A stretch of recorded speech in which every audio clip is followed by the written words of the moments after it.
Welcome, dear students, class 10th Political Science.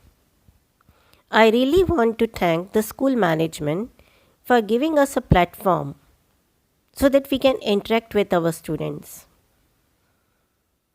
We are able to use the time, and I assure you, dear students, that you will not have any loss in your study.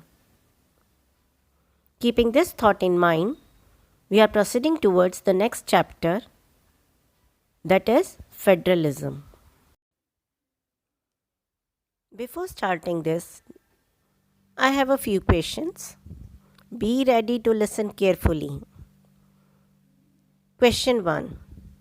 Do you know who is the Prime Minister of our country? Question 2. Can you name the Chief Minister of our state? Question 3. Exactly how many districts are there in the state Rajasthan? Question 4. Can you name the district in which you live? If you can answer these questions easily, it means that you have the basic knowledge about the concept of federalism. Yes, the concept of federalism is related with the division of power, or in a way we can say decentralization of power. But children, do remember, it is just the basic concept. The detailed meaning can be understood only when we read the chapter in detail. When the power of ruling authority is divided in various parts and at the same time at various levels, like in our country, we have central government working for the whole nation, state government working for the states, and at the same time we have districts also, villages also, where which government functions? That is the local government. It handles the matters. Can you imagine that the central government would be able to do all the things in a country, everything on its own, without the help of these state and local governments? It will be very difficult in a country which has the largest population. In a country with such a large population, do you think Honorable Prime Minister will come for all the things? You will call him, Sir, please come and solve the conflict between the two villagers in a village.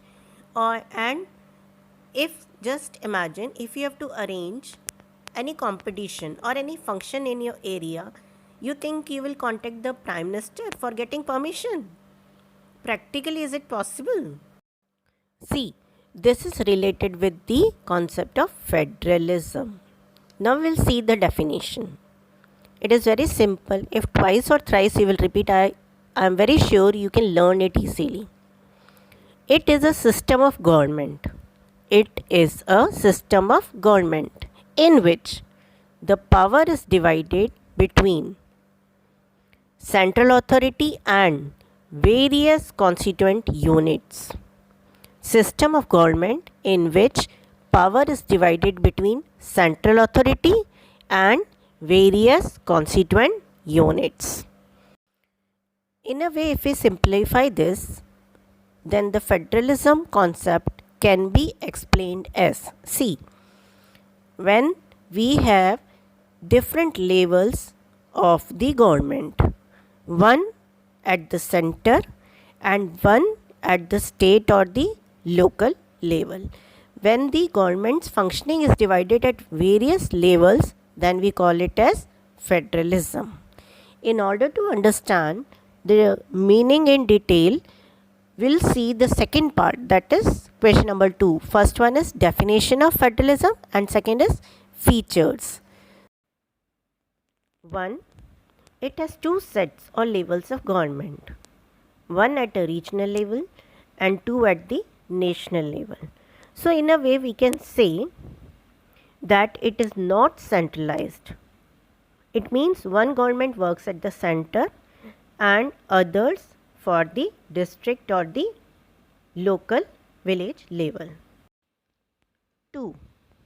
It has two sets of identities. People belonging to the region as well as the country. In order to understand this point, just get the details from your parents or your elders, do they vote to frame the central government only or the state government only? I think you know the answer. Yes, whenever there is election for the central government, they cast the vote for the Prime Minister and the Council of Ministers for the country. And at the same time, they also cast their vote for making the state governments. Is it clear? 3.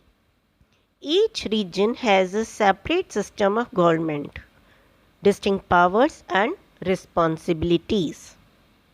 Now, for this point, just answer this question. Do you think there is defense minister in state also? No, certainly, because we don't have any such need. We have the defense ministry working at the center to safeguard our nation from the foreign invaders and the terrorists. Point 4. There are different terms of governments. Each has its own jurisdiction, area of working in matters of legislation, taxation and administration.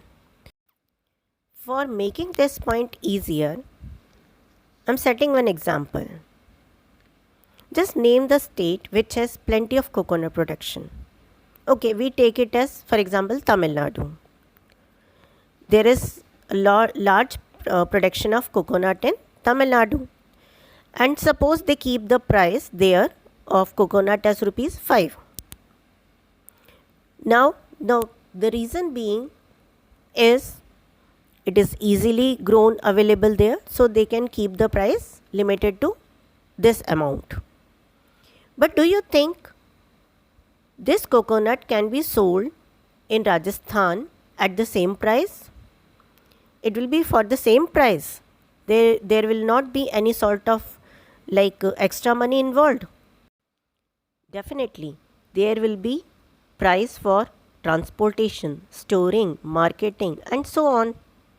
So, this decision of fixing the price rate and others also is left to the states. Depending on agriculture, type of commercial activities, minerals available, etc. 5. No fundamental provision of the Constitution can be changed at any level. It means if any change has to be done, then it requires the consent of both the levels of the government. Without the approval of both the levels, any decision cannot be taken constitutionally. Point 6. Presence of independent judiciary.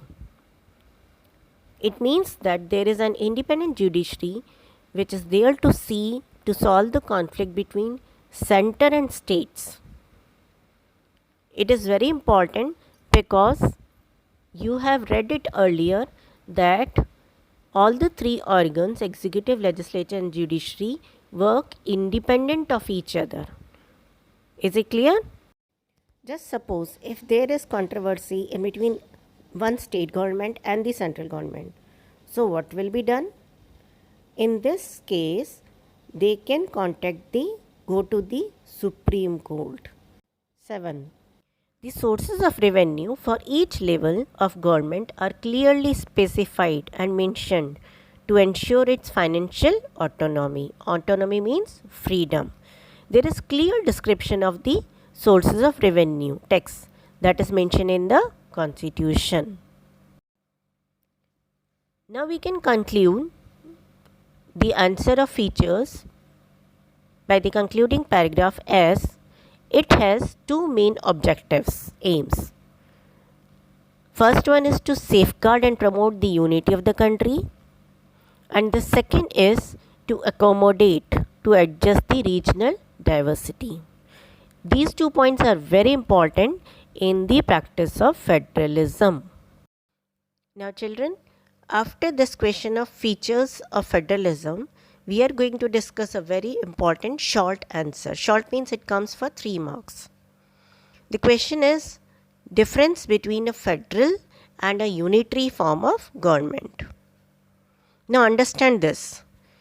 In a federal government, there is national government which has the powers, but at the same time there is some power of the states also. In a way, we can say that in this, the central government delegates the power to elected members of the states. There are other tiers also, other parts organs also. But in a unitary form of government, a single power controls the whole government, and it has only one tier, only one part. There is system of central list, state list and concurrent list that we will discuss later on. For example, in UK, the royal government is there. Royal means the king, there is queen, which controls the whole set of government. It is the whole sole power of the country.